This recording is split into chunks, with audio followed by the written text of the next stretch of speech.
یہ تو ہم سب جانتے ہیں کہ رسول کریم صلی اللہ علیہ وآلہ وسلم کی افطاری کے لیے مرغوب غذاؤں میں کھجور، پانی اور نمک شامل تھا۔ اب کھجور کی تاثیر ویسے تو گرم ہے، لیکن اگر اسی کھجور کو پانی میں بھگو کر اور اس کا شربت بنایا جائے تو اس سے زیادہ پر تاثیر اور تسکین سے بھرپور شاید ہی کوئی شربت ہوگا۔ ویسے بھی اس وقت پوری دنیا میں دل کے امراض، انجائنا، ہارٹ اٹیک کے لیے کھجور کا استعمال بہت تیزی سے رواج پکڑ رہا ہے، جو سنت نبوی بھی ہے، اور اب دنیا واپس فطرت کی طرف پلٹ رہی ہے، اور یقیناً کھجور فطرت ہی ہے۔ آپ کو کھجور کا شربت یعنی نبیذ بنانے کا طریقہ کار بتاتے ہیں۔ اس کے لیے آپ حسب مقدار کھجور لیں اور شام کو بھگو دیں۔ اگر کھجوریں خشک ہوں تو ان کو چھوٹے چھوٹے ٹکڑوں میں کاٹ لیں اور ان کی گٹلیاں نکال دیں۔ اگر آپ کھجور 1 پاؤ کے قریب لے رہے ہیں تو اس میں تقریباً پانی 2 کلو کے قریب ہونا چاہیے۔ اب رات بھر ان کو بھیگنے دیں اور صبح اٹھ کر کھجور کو ہاتھوں سے ملیں۔ ملتے ملتے تمام کھجور اور اس کے ریشے پانی میں حل ہو جائیں گے۔ اس کے بعد جی چاہے تو چھان لیں اور نوشے جاں کریں،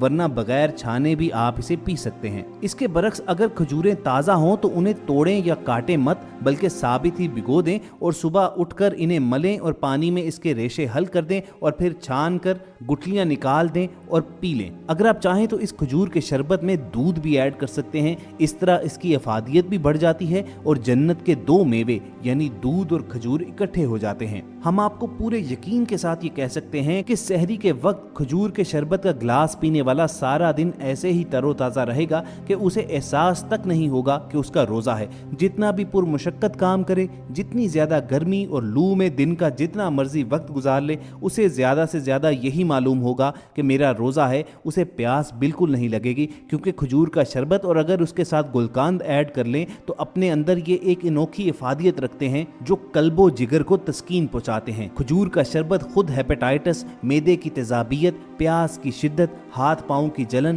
منہ کی خشکی، لعاب دہن کا کم ہونا، پیشاب کی جلن اور قبض کا بہترین علاج ہے۔ لیکن خواتین و حضرات، یہاں آپ کو نبیذ کے متعلق یعنی کھجور کے شربت سے متعلق کچھ ایسی احتیاطیں بھی بتا دیں جو احادیث رسول سے ثابت ہیں۔ حضرت ابو قتادہ رضی اللہ تعالیٰ عنہ سے روایت ہے کہ نبی کریم صلی اللہ علیہ وآلہ وسلم نبیذ بنانے کے لیے خشک انگور اور خشک کھجور کے ملانے، کچی اور تر کھجور کے ملانے اور کھجور میں کشمش ملانے سے منع فرماتے تھے، اور آپ صلی اللہ علیہ وآلہ وسلم نے فرمایا کہ ان تمام چیزوں سے الگ الگ نبیذ بناؤ، یعنی اگر ان چیزوں کا شربت بنانا چاہتے ہو تو انہیں علیحدہ علیحدہ بھگو کر اس پانی کو آپ استعمال کر سکتے ہیں۔ اس کے علاوہ نبیذ کا شربت بنا کر اگر گرمی کا موسم ہے تو ٹھنڈی جگہ یا فریج میں رکھیں۔ صبح کا بھگویا ہوا شام کو استعمال کریں اور شام کا بھگویا ہوا صبح استعمال کریں۔ اگر فریج میں رکھیں گے تو خراب نہیں ہوتا، لیکن احتیاطاً 12 گھنٹے سے زیادہ نہ رکھیں۔ ایک دن گزرنے سے اور شدید گرمی سے اس کے اندر خمیر پیدا ہوتا ہے،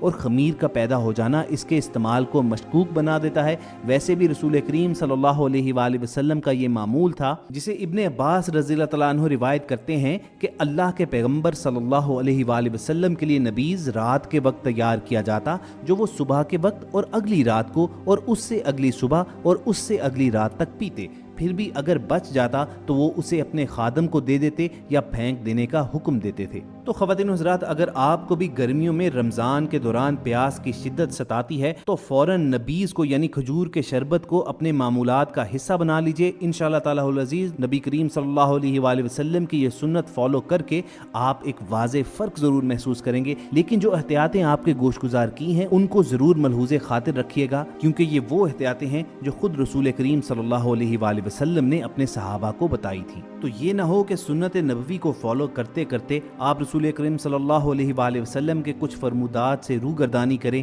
اور پھر مسائل کا شکار ہو جائیں۔ یاد رکھیے، چھوٹی چھوٹی غلطیاں ہی ہوتی ہیں جو بڑے بڑے مسائل کو جنم دیتی ہیں۔ انہی غلطیوں میں سے ایک چھوٹی غلطی کا ہم یہاں پر ذکر کرنا چاہیں گے جو افطاری کے وقت مسلمانوں کی اکثریت دہراتی ہے، اور وہ غلطی ہے افطار کا وقت ہوتے ہی فوراً اپنے پیٹ میں یخ بستہ ٹھنڈا پانی انڈیل لینا یا شربت پینا۔ دوستو، جیسا کہ ہم نے ویڈیو کے شروع میں ذکر کیا کہ افطار کے لیے رسول کریم صلی اللہ علیہ وآلہ وسلم کی مرغوب چیزوں میں کھجور، نمک اور پانی شامل تھے، تو آپ شربت یا پانی یا ملک شیک وغیرہ سے افطار ضرور کیجئے، لیکن رسول کریم صلی اللہ علیہ وآلہ وسلم نے جو مشروبات پینے کے آداب بتائے ہیں ان کو ضرور ذہن میں رکھیے۔ ہوتا یہ ہے کہ ہم پیاس کی شدت میں گھٹا گھٹ حلق سے ٹھنڈا پانی انڈیل لیتے ہیں بنا جانے کہ اس کے کیا نقصانات ہو سکتے ہیں۔ سب سے پہلے تو آپ کو بتائیں کہ رسول کریم صلی اللہ علیہ وآلہ وسلم نے اپنے صحابہ کرام کو جو پانی پینے کے آداب اور سنتیں بتائی تھیں ان میں یہ تھا کہ آپ سانس لے کر